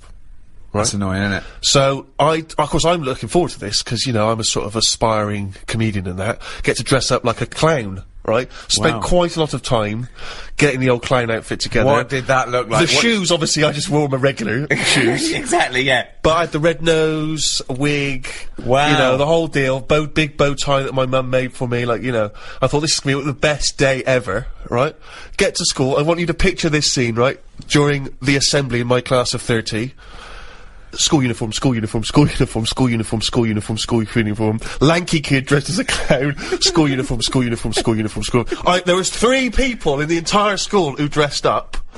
But Steve, you're 50p out. Yes, but then, worse than that, it turns out I was furious, because I looked like an utter dick, obviously. It turns out that what happened, I don't know whether I'd missed this information, but apparently the headmaster must have had another assembly where he told people that he wasn't allowed to enforce that rule. Right. About making people pay Well, that's good. against their will. Yeah. So obviously no one showed up dressed what- like an utter dick, except me and what- about 2 other knobs. What disappoints me is that for a man who was a self-confessed aspiring comedian, you chose the least funny thing in the world to dress as. Yeah. Clowns are anti-comedy. They suck comedy out of the room. It's no... You're right, and this is from a man who wanted to dress as Hitler at the Golden Globes. No, that's He funny. knows funny costumes when he thinks. But you were saying about the guys who bother you in the street. Did I tell you that when I pretended to be foreign to try and get out of that? Did I tell you that story? Amazing. Because a technique I used to develop at university was whenever people bothered me in the street, I would pretend to be sort of generic foreign. I can't really do a foreign accent, but I would just be like if someone asked for directions, I was always worried about giving them the wrong directions, so I would just, sorry, I don't really, how you say, you know, it's just kind of vague foreign. Brilliant. And I've periodically used this method throughout my life. And not so long ago, a guy stopped me with one of those charity tunics. And I sprang into my old trick. I was like, sorry, I don't, An elderly Russian woman. I don't know what voice that is. I don't know what accent it went from vaguely French Yeah. to sort of Eastern European beggar. Yeah, I don't know what it was. And the guy, and I was sort of, I don't, he was, well, it's just, let me explain to you about it. Sorry, I'm not from, and the guy... This world. Yeah. I am from planet Snorg. And the guy said, are you Stephen Merchant? No. Swear to Sorry. God. Not when you were famous. Oh, yeah. No, you didn't. Yeah, because it hadn't occurred to me. It was like a lapse of No! concentration. God. It was a almighty. lapse of concentration because, And did your bow tie spin round and you squirted in water and ran away? That's what I'd have done. because, you know, it's one of those things where, you know, you don't always remember that you've been on the It's not like I That's instantly remembered that. Amazing. So he says, are you Stephen Merchant? And then you're in this position where you've got to go, either you've got to admit what you did, or you've got to carry on the lie. And I chose the second one. So I was kind of like, I don't know who that is. What? I don't know what you're... And he was like, Oh, God. really? You look a lot like him. I was going, I've never heard, I don't... In fact, you are Stephen Merchant. Freeze. I'm always getting stopped for I mean, there's so many charities now. Anything. I think that's the other problem, actually, that there's so many now. Years ago, a problem wouldn't have been a problem, whereas today it's someone's got this problem, someone's got OCD, and we're collecting for that. Right. It's not just starving people anymore; it's everything. Yeah. One little fault, they're out there with a clipboard. Yeah, asking for your bank a lot details. of new diseases have cropped Definitely. up, particularly for these sort of rich and famous diseases that really Weren't third world around. people do not suffer from. So I was in W.H. Smith's, probably buying a Valentine's card, Oh, okay. So there you go, you see. So I do a bit. And, Is this the cheapest one you've got, love? and I bought Yeah. I bought a big bar of, like, Galaxy. Oh, cheaper than a box of chocolates, but yeah, still nice. For me, that, because he had an offer on, right? Oh, And this is not what I'm Valentine's Day. saying. Okay, she's getting a card, isn't she? This is what I'm saying. Yeah. I felt awkward because she could see that, oh, he must have some money. What, a big bar of Because you Galaxy could and a- afford some chocolate. Well, it was like an impulse buy thing. Yeah. Right, So she's thinking, he's got money to burn. yeah. So, at first, I didn't know who she There's was. a guy over here buying a big bar of Galaxy and a small card. Yeah, follow him. So she's there. I'm thinking she just works in WH Smith's. Yeah. Morning, sir. All right, how's it going? Oh, Right. have you got a minute? So I'm thinking, oh, is it WH Smith saying, you know, how often do you buy the Galaxy? Because they always Yeah. do sort of surveys and stuff. So she said, oh, you like chocolate? I went, yeah. She said, yeah, I'll have a chocolate. Right? Oh. Little chocolate. Yeah. I ate it. Yeah, Then of she course you goes, right, are you aware of the problems in the world? So I'm thinking, oh, what's this? You see, they've been clever there. Yes. I can't say no and walk off without a bit of chocolate. Sure. Right. So, Why don't you freeze? Just freeze. We're closing up now. We're closing the shop. So I said, oh, yeah, there's loads of problems. I'm sick of it. So she says, No, not yours, sir. There So- are some people who are starving. yeah, and I explained to her, I said, listen, I said, I've got loads of these charities every month. I said, Right. my bank account is literally, because I don't use my current bank account that much. So Right. you look at it with a statement, it's like, Tools for Africa, Right. Help the Aged, Deaf Kids, Yeah. there's another one. .com, deafkids.com. There's loads. Is Tools for Africa when they send people like Karl over to help out? Yeah, that is Comic Relief. Tools for Africa is another name for Comic Relief if you watch it. So anyway, I said, I do all this. She's going, oh, that's very good of you, but, you know, we need your money as well. So she's saying, but just as much as you can afford, you know, every little helps and everything. I've been here all day. Look, as you can see, I haven't had much luck. It's not that busy in the shop, blah, blah. Oh, all right then, right? So I give her the details. She looks at the amount. She goes, right, now the options are, you can tick the £5 box, the £10 box, the £20 box, the £50 box. This is a monthly payment. Right. She said, well, I'll put you down for a tenner. Forget the £5. She just leapfrogged that straight away. Yeah. And you can't go back, can you? 'Cause then you feel bad. Sure. To sort of go, well, you've got a £5 one there, tick that one. Yeah. She can see I've got the chocolate, sort of wasting my money on things that aren't necessary when Yeah. there's people dying around the world. Yeah. I said, right, yeah, tenner, fine. And, you know, I filled it all out, I left the shop. Yeah. Spent more on that than I did on the card and the chocolate. Right. So you spent under £10 then, basically. So I get home and everything, forget about it. I keep seeing these statements going out. It looks like Gandhi's bank account, the amount of stuff I'm giving away for charities. Sure. I forget about it though, forget it. I'm doing my bit for charity. I should feel good about it. Anyway, something kicks off in the world. Right. Ring, ring, ring, ring. Oh. Hello? Is that Mr. Pilkington? Straight away I'm thinking, oh, who's this? This isn't good. Yeah. Oh, hello, it's so-and-so charity. Right. Are you aware of the problems in the world? I said, yes, I am. There's lots of them. Yeah, but have you heard about the latest one? I said, yeah. She went, well, I'm just calling up to say thanks for the donation that you give us every month, but it's not enough. So I said, yeah, well, I think I give enough. I said, you're not the only ones here. I said, Yeah. I've got 5 charities on the go here. Yeah. I said, you know, I've give you what I can afford. She's going, yeah, but let me just tell you about the problems. There's so many people missing here. This is bad. These are dying. Da, da, da. I'm going, I know. I was told all this when I signed up, and I agreed to that amount. Yeah. The £10 that I said I'm happy to give you, that's what I can afford. Call some other people up who aren't giving you a tenner. Yeah. She goes, no, but we haven't got their numbers, you know, and we understand that you're a supporter of our charity, and, you know, just a little bit more will help. I said, listen, I can't. I've given you that amount. If you want, if it's not enough, let's stop the direct debit now. Right. I said, if it's not helping you, let's can it, and Yeah. I'll give it to deafkids.com. I said, because they're not calling up mithering. No. Well, they That's a can. good thing with them. So she said, no, I don't want to do that. I said, well, that's it then. And she wouldn't let it go. And in the end, she got an extra £1.50 off me. Right. But that shouldn't be allowed. I think they should have, like, 1 year where they go, this year, you know, hungry people. Right. Next year, people with a limp. Or just like they do with the China thing, with the year of the cat, year of the rabbit. It's very clear. Yeah. It's that year. That's who we're helping this year. Right. If you've got that problem, it's your year. You're going to have a good one. And who decides? Just have some meeting. Just have a meeting But who gets together in the meeting? what What would be the first charity. year? What would be the first year? This year? Right, well, we'd look at it and we'd go, right, what are we hearing a lot of problems about? And someone goes, so-and-so's hungry. Go, right, are we all in? Are we in to give this lot food?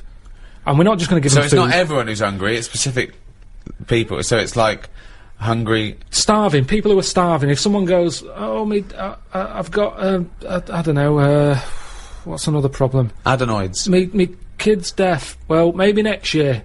Maybe next year. It's not your turn this time. We can't help everyone at once. Because that's Right. life, isn't it? You've got to give and take in your own life.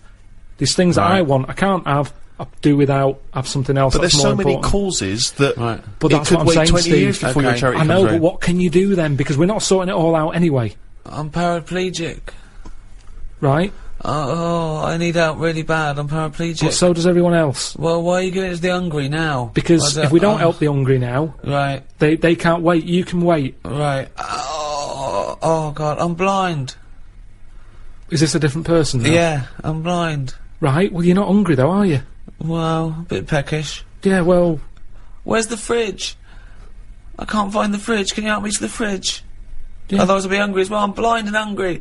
I'm blind and hungry because I don't know where the fridge is. who's let you in?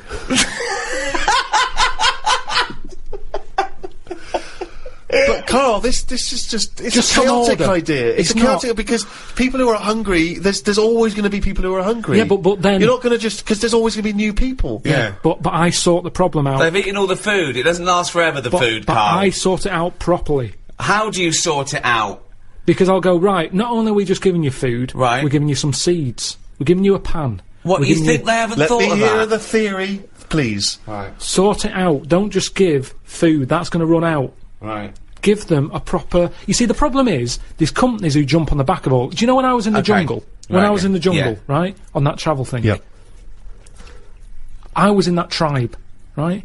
Now, some company had given that tribe a laptop because it makes them look good. They can send out a press release. Well done to so-and-so computers. Right. They supplied the tribe in, out at Amazon with a computer. I saw it. They were using it as a breadboard because they don't know what it is. They've got no electric. It's useless to them. Right. And that's what charity does. Right. Companies use it to make them look good. When I was there and I really needed to go to the toilet, I was thinking, tribe, I wonder what their toilet facilities are like, right? Thinking it might be better than just doing it in a hole. Surely they've built a toilet. They're not stupid people. They kill animals. They know what they're doing. They know how to cook. Surely they've built some sort of unit. Turns out, they don't. They still do it in a hole. But some company had been there, some plumbing firm, and given them a toilet, right? The bloke who, the producer who was out there, he said, "Oh, you'll be happy. There's a toilet round the back there." I'm thinking, "Oh, brilliant." I go round there. It is a toilet, but it's not plumbed in. Sure. So it's just a vase with shit in it. It doesn't work, and this is what we need to do. We need to get out there and say, this is how it works. Educate them. Okay, so let's do this then. So it's just with the seeds. You're not giving her. So I'm a starving African. Hello, Karl. Have you got any food? Got any food? Got any sandwiches? Well, I I'm have, starving. but if Right. I give you my sandwich, Yeah. there's someone else behind you, Right, and they'll okay. all come out. So what are you gonna do then? What are you gonna do? I'm going to help you. How? What are you gonna do? I'm gonna make you think about how to make food. Oh, okay, right. Have you ever grown anything before? No. Right, well, No. here's some seeds for Brilliant. potatoes. Oh, thanks, Karl. See you later. Do I just put them in the ground, yeah? Put them in the ground and water them. Oh, there's no water, you dopey cunt. There is some No, water. there's no water, you dopey cunt. That's why we're starving, you dopey cunt. Right, well, at that point, that's where I go, well, this is a lost cause here. Right. There's no point. Can I have your So sandwich then- after all? No, or you're what? not having it. You're Right, not having it so now. not only can I have a sandwich, you give me seeds with no water, you useless, bald-headed fucking twonk. Right, but all I've done there is made the mistake of the computer firm who's given a laptop to a tribe. It's Right. useless. Right. But there's got to be another way round this. Go on, then. Either move, Right. because every year they're going to be queuing up saying, "I'm hungry, give me a sandwich." No, you're not having another sandwich. Once again, it's an utterly ill-informed discussion. I'm just saying, there's no point queuing up every year. If you want a sandwich, here's a sandwich. But Karl, the next year, can I have a sandwich? Where's your brother? He died.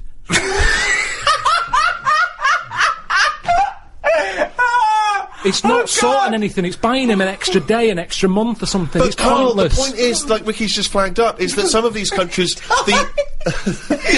conditions. He died. The conditions are not there to just be able to plant potato seeds. So what are they meant to do then? Do you think we should go out every month, every year with sandwiches? Is that your answer, like some sort of buffet, an all-you-can-eat thing once a year? Oh God! Oh. You see, it is bad. I don't want to come across harsh. They've got nothing. We waste stuff here. Waste annoys me just as much. Right. When I see sandwich shops chucking stuff out in bin bags, binning it, when there's people out there who are hungry, it's ridiculous. Yeah. But I don't understand. Right. It's a problem that isn't being solved. So your conclusion for these people, because there's no water where they are, right, is move. That is your honest. They should move. Well, what's your solution? Well, I don't know. I don't know the ins and outs. I don't even pretend to know. But I tell you, it's not just it's sticking a, what's that saying? I don't know. It's sort of sticking a plaster over a hole or something, and the plaster comes off. It's a problem again. Yeah, that's the saying. Yeah, it's the same. I think that was Mark Twain. No. Sounds more like Gandhi. If you would like to donate to Comic Relief, why not visit rednoseday.com. Oh, I've got to tell you something, Steve, that cropped up when we were at dinner the other night. Karl said the most exciting words. He said, "I've had another film idea." Wow. Does it star Clive Warren? No, it doesn't. He's gone bigger than that. Well, Karl, turn the film idea. Yeah, but you slagged it off on that. No, I was just trying to. We're all chipping in, saying, "Well, that they're all trying to help." No, Suzanne. You see, you had a go, and then Suzanne thought, "Oh, I'm going to have a go here as well." If I'd have told her that at home, she'd just go, "Yeah, that'd be that." But suddenly, Jane was chipping in. Everybody was having a go. Yeah, I didn't see anyone else coming up with anything. Well, they didn't realise it was a script editing meeting. Yeah, they just thought it was a dinner. They're just saying, "Oh, that they're." No, I'll tell you why it cropped up. I saw it. It was another thing in that free paper. Yep. It was something about, the way we're advancing fast. Right. Which reminded me of the, my film, The Love of Two Brains and stuff. How's that? Is that being made yet? Have you had any? And it was just saying, about how bodies can get reused. In a way, recycling. Sure. It is the ultimate. What did it recycling. say about that though? Because you didn't go into that. What it was hinting at bodies being reused. When you say hinting, you Well, saw it a bit of didn't- a headline, didn't read on. No, And made the most up in your head. No, it was scientists saying in the future. It's that old thing. In the future, this is what we'll be able to do. Do you mean like Frankenstein being reused, old body parts fusing Yeah, together? but that was all different. It was like a short arm and a long leg, and that. This is a full body. Right. So pitch the film idea to me. Yeah. Sell it to me like I'm a Hollywood executive. Sell me the film. Right. Well, I'd probably tell you about the science facts there that Okay. I've read. That. Okay, let's start from scratch then. Thank you so much, Karl, for coming in. We heard there was a rumour that you're dealing with a British film company about a thing with a man with two brains with a guy called Clive Warren we haven't heard of, but Rebecca De Mormon we're very excited about because she wouldn't be a lot to get, so this film wouldn't cost much. Right. So, like I say, I've read they're going to be sort of the ultimate in recycling. If anything happens to the brain, they can reuse the body. You've got to remember that. Fantastic. By the time this film is made, that's probably going to be bigger news. Fantastic. So it'd be great if it can coincide. No, we love with the that. fact we love this sort of research. We love this level of research. It's exciting. So what I was thinking is, I'm picturing probably. It doesn't matter. It's not as fixed. It doesn't have to be this person. But I'm thinking Tom Cruise. Okay. Cruisy. Yeah. Excellent. Yeah. And the way it works is. Do you know Tom, by the way, or have you got an in there, or No. no? Okay, but well, you just I think it's the sort of film that would appeal to Tom. he'd sort of be into. I think it would Okay. excite him. okay. Great, okay. Right. So Have you ordered coffees? Did What? Did Cheryl get you a coffee? yeah. Oh, okay, thanks, great. So Are you hungry at all? Do you want no. to? No, great. So Cheryl, I might have a tea actually. Cheryl, if you could. will we wait for the teas before she comes in? She'll 'Cause just once sneak this is in. flowing. She will be very quiet. She'll be like a dormouse. She won't even know she's coming. Okay. You just. You've got your coffee. I don't need a tea. You that's don't want it. anything. No, I'm fine, Okay. thanks. Go. Actually, I will have a tea. Actually, Cheryl. 2 tea, Cheryl. Thanks. Okay, go. Right. Thanks, Cheryl. Thank you. Thanks. Is there sugar? Sorry, is there sugar in this show? I'll put it in there. Yeah, shut the door behind you. Thank you. Okay. Go. All the way. Go. Tom Cruise. So I got Tom Cruise. That's what I've pictured so far. He's just done Mission Impossible 7. Right. In this film. Oh, in the film. So he's playing himself? No, what you're seeing on the screen is Mission Impossible 7. Like I say, if we don't get Cruise, it can be Bourne Identity, and it can be, what's it? Yeah. Oh, so if we get Cruise, he is playing himself. Yeah. And he's just made and in this film, he's just made Mission Impossible 7. It's the future, is it? This. No, what you're seeing... Right. ...is Mission Impossible 7 on the screen. So I've gone into the cinema, and I think I'm going in to see Mission Impossible 7, or I'm going in knowing it's this film. Yeah. So I'm going in to see... Okay, what's this film called? I haven't got a title yet. We'll just call it Karl Pilkington Project 2. Right. Okay. KP2. So you go in. The opening thing is Mission Impossible 7. You think I've seen this? Yeah, I thought it was just KP2. Yeah, I'm confused. Yeah. Excuse me. Well, I came here to see KP2. No, this is not the film I came to see. I'm talking to the usher. No, this is the film. It just what you're seeing is Mission Impossible 7. I don't understand. Right. Listen. So what happens is then it sort of pans out. You see, it's a telly. There's a bloke watching Mission Impossible 7. Right. His girlfriend's watching it going, oh, I love Tom Cruise. Yeah. He's there going, I can't be doing with him. So it is set in the future, though, this? Because we're assuming that he's made 7, so this is a... Yeah. How far in the future is it? Well, when will Mission Impossible 7 be made? I don't know. Probably about 2 years, the way it's going. Right, so, yeah, 2013. Okay. Right. And this is underway, then, is it? This practice of recycling the body?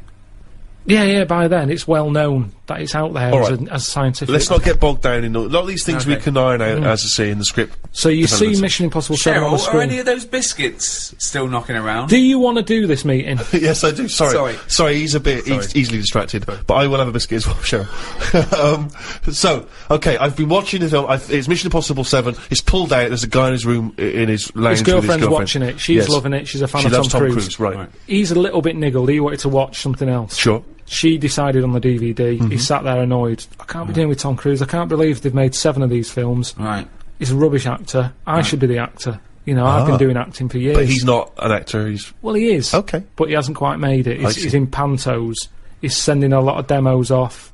But he's just It's not funny being because seen. I remember this is one of our notes to make it more plausible, this film, because you didn't have him as an actor before, did you? Yeah, well, this is how it works, isn't it? Right, interesting. Yeah, well, you two don't know about that meeting, do you? Right, okay. So, Right, forget so that. he's a struggling actor. So, what happens is, next day they get up, right? Yeah. She's still going on about Tom Cruise. Loves him. Thinks I'm sick of him. Right? She loves him. Do you want my biscuits gone in my tea? I left it in there too long because he put me off. Just hang on, let me just Bottom think. twat. Can I get the spoon, please? Yeah, sure. Oh, it's all probably gone the soggy. Soggy. It's all soggy. Cheryl, can we get some more of those biscuits in here, please? Do you want to hear more? Or? Yeah, I'd love to Yeah, hear no, more, I'd love to please. hear more, Yeah, yeah, I'm just yeah. conscious that Colin Firth's coming in. He's won an Oscar, so And he's got an idea yeah. about a prince with a Right. cleft palate. Anyway, listen. So, what happens is, he gets so annoyed with his girlfriend liking Tom Cruise. He plans to kill him. So he plans to kill Tom Wow, Cruise. this is new. I've Now, never this man is a drumming actor. He's obviously based in the UK because he's in Panto. So he flies to Hollywood. No, the equivalent of that. Oh, he's based sort in of- the. He's based in Yeah, America. he's a bit part player. Yep. So he sees Tom Cruise. He kills him somehow. Now it's some way. Right, how does he kill him? Because this is all new to me. I don't want to put everything Because down on again, paper. This is just a in rough the original idea. pitch in the restaurant, Tom Cruise just dies on the set of Mission Impossible I 7. see, right. Yeah. Oh Which yeah, is- yeah. Yeah, that's Right, right. okay. Oh, hang on. So Okay, right. he dies in the film in Mission Impossible 7. They're doing Right. that thing on the strings. Right. He cuts. He lands. Right. His body is in perfect condition. hold on. But It's- how is she watching the The film? film, yeah. Did they put it out even after Tom Cruise No, died? no, sorry. He was filming Mission Impossible 8. So he's okay. So He's filming the next one. They filming the next one. Mission Impossible. Okay, sure. He's annoyed. He's going, I can't believe they're making more of these films. Right. I can't get a gig, and yet Yeah. they're churning this crap out. Yeah. Okay. So, he's on his springs, On his wires, yeah. on his wires. Yeah. An accident Spring happens. sounds better. He's bouncing around. Like a baby growth. Yeah. Yeah. The strings cut, smash, Tom Cruise dead. Right. Right? Right. The bloke hears this on the radio, on the news. Yeah. The girlfriend's fella. Hears it on the news, he can't believe it. He's like, yeah. Ooh. Takes his eye off the road a little bit in the celebration. Truck ploughs into the car. Right? So he's killed as well. Well, is he? Okay. Okay. Little interlude. Fades up. Comes out of... You're seeing it out of his eyes. You see his eyes sort of opening. You know, when you're seeing out of the eyes, you see the eyelids. Yeah. And you see his girlfriend there sort of looking at him like a bit startled. Sure. Oh, yeah. And he's going, oh, what happened? And she's going, it's all right, it's all right. And he's going, oh, get me a mirror. She's going, I don't want to get you a mirror yet. Okay. Oh, hold on, what's going on? You've had a bad accident. Oh. Probably terribly disfigured, is he? Or? This is what he's thinking. Oh, how bad do I look? Scarred, you know, burnt. You know, Yeah. you fancied that Tom Cruise. I gone the other way. She's going, it's all right, it's all right. Right. It can't be relevant though that Tom Cruise was killed at the same time. I don't need to think about Tom Cruise. I'll put him out of my mind. Go on. Put him out of my mind. Anyway, What's he gonna look all like? mirrors out of the room and everything. He's just learning to walk. He's going, why can't I look in a mirror? And the doctor's going, no point. Yeah. Right, No okay. point. You've got to get used to this body. Saying, what do you mean? It's great that Tom Cruise just did a small cameo at the This beginning is of good this as film. well, because we're seeing it through the... What's the voice like, by the way? The bloke's voice. It's the same. Just the same as it was Oh, is it? earlier. So so the whole thing is through his eyes. I haven't seen his face. No.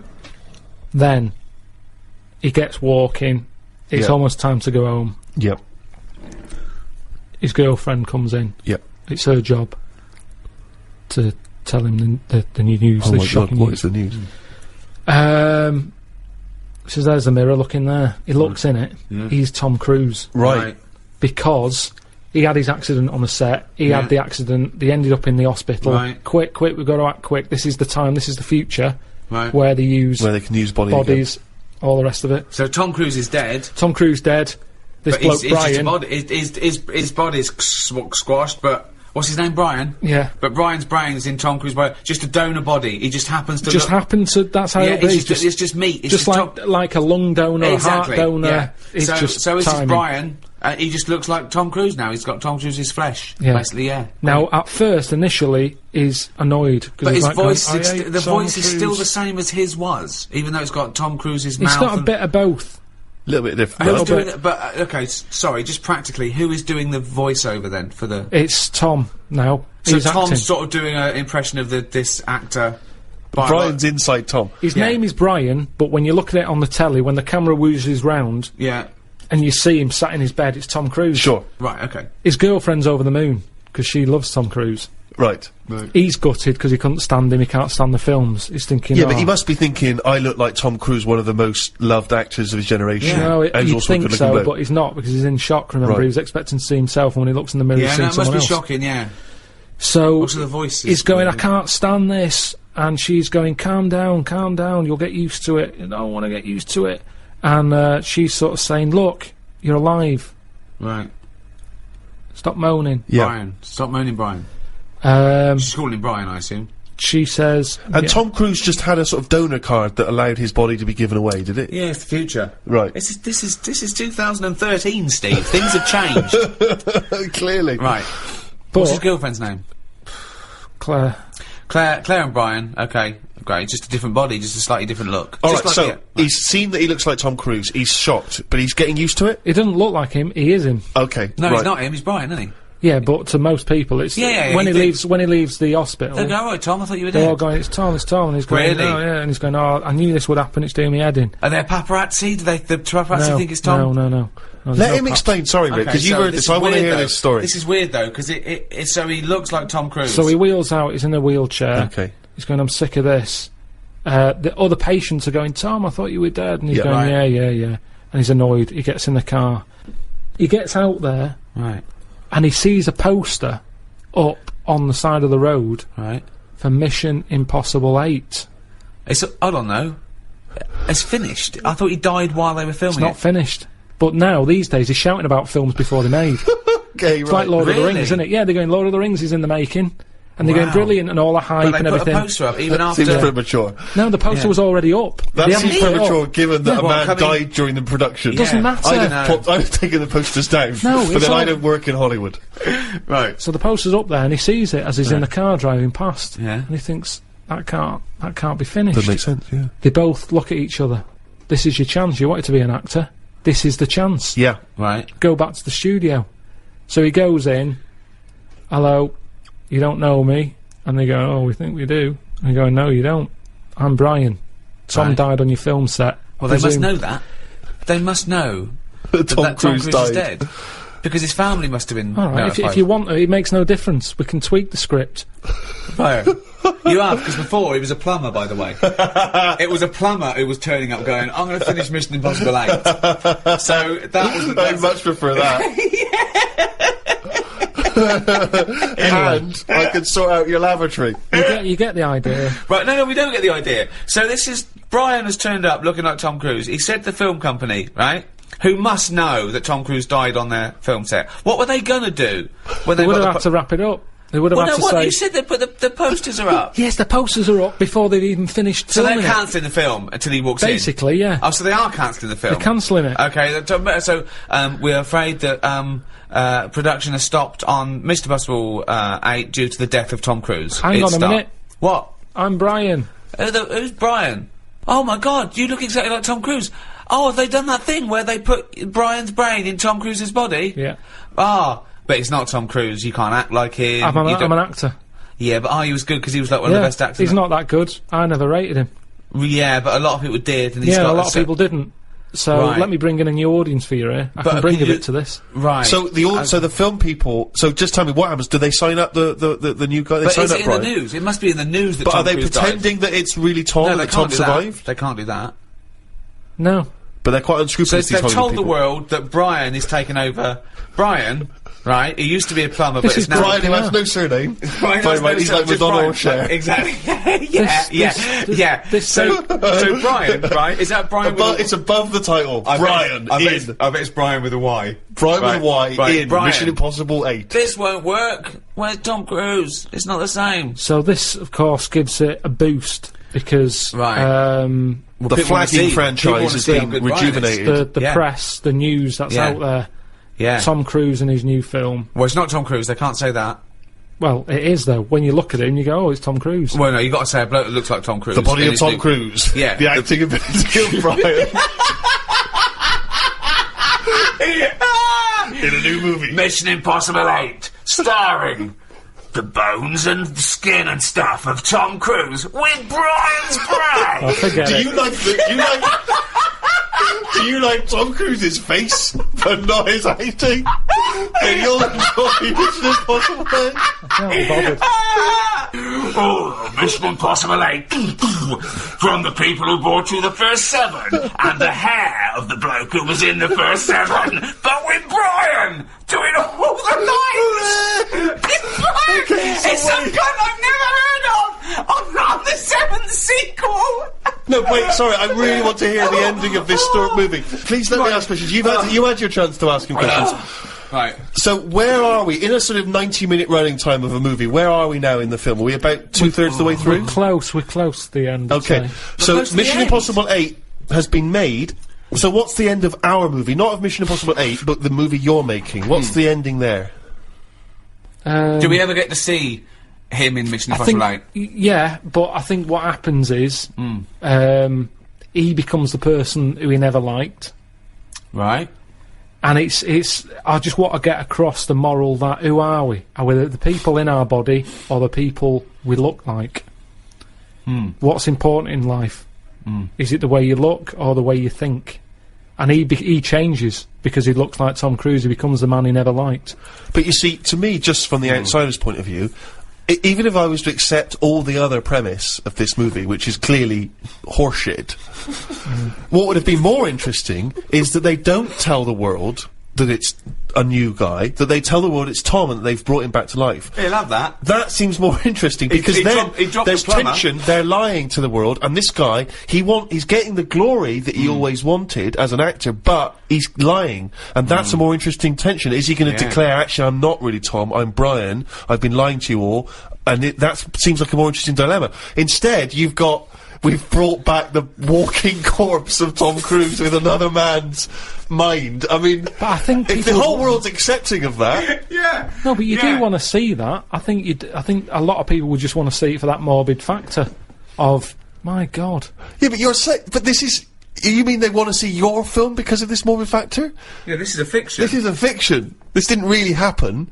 You mean the final act of the film is us seeing Mission Impossible 8, starring the real Tom Cruise playing just his own cadaver, and I mean it's an Oscar-winning performance from Tom. I don't know how he's keeping in check who he is. What's his girlfriend think of this? Who's... Brian's. She's loving it, isn't she? Because she always liked Tom Cruise. She's over What the did moon. Brian look like, just out of interest? He's just sort of an older looking... Well, who would play him? Who would play him in this film? Probably... It's got to be American, I'm not... what's his name? The bloke who was in Cheers, probably.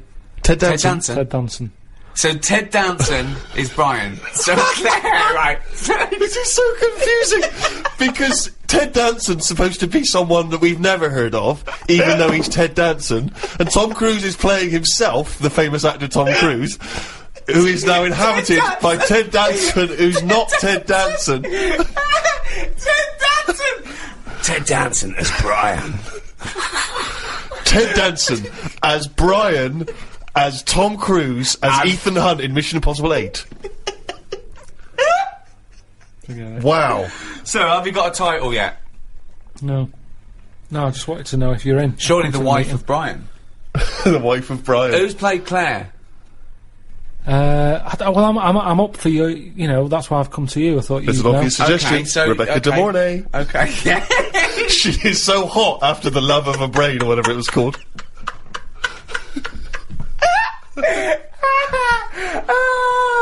You wanna go where everybody knows your name? It's Brian. Well, that's about it for this special free guide to in aid of Red Nose Day, Comic Relief.